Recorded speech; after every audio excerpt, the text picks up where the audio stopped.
muraho neza. Ni Florier Werizabira ya Mpano wa Paul. Ndi hano rero kugira ngo mbasobanurire ikibazo nahuye nacyo muri ino minsi. Ni byinshi twagiye duhura nabyo ariko byinshi byabayeho.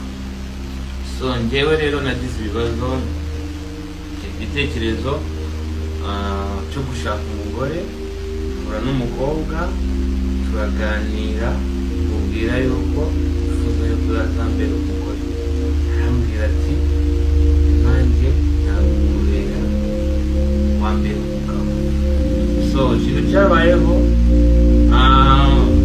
ni amakosa, ariko nanone numvaga atari amakosa kuko numvaga umuntu mukuru, nanjye ndi umuntu mukuru, ntabwo nazana umugore ntashoboye inshingano z'urugo, ntabwo nazana umugore nashoboye kubaka urugo. Ariko ikintu cyabayeho, umugore yaje mu buzima bwanjye, nteranya n'inshuti, nteranya n'abavandimwe mu buryo ntabasha gusobanura, mvuge ngo yarambwiye ngo nguriya, ariko yankoreraga utuntu, namwe murabizi muri abantu bakuru, ku buryo ancomekanya n'abantu. Ibazeho umuntu ageraho akwangisha ababyeyi. Ibyo twarabirenze, ndavuga ati okay, niba udashaka ababyeyi mu rugo iwacu, n'ubundi ababyeyi ntabwo aribo banyubakira, ninjya mbakumbura nzajya kubasura, si ngombwa ko baza hano.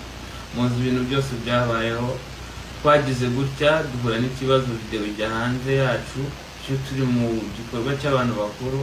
Ariko mu by'ukuri iyo video yabaye intandaro y'ibintu byose. Umugore ntabwo yongeye kunyumva, umugore ntabwo yongeye kunyubaha, mbese video yayigize icyitwazo n'ikikango cyo kumbwira uko nitwara kose, umaze kwiyereka nukora ikintu icyo ari cyo cyose nzagufungisha. So nagerageje uko nshoboye, shaka inshuti, mfite manager wanjye witwa James, aba muri Amerika, yari amaze iminsi aba mu Rwanda.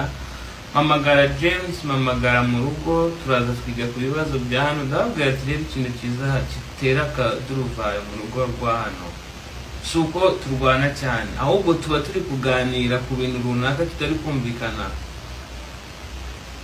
umugore akavugira hejuru nk'aho ari gutabaza. Nkamubwira nti ariko kuki cyo kuvugira hejuru, wajya uvuga gake niba ushaka ko dukemura ibibazo, ukareka kuvugira hejuru.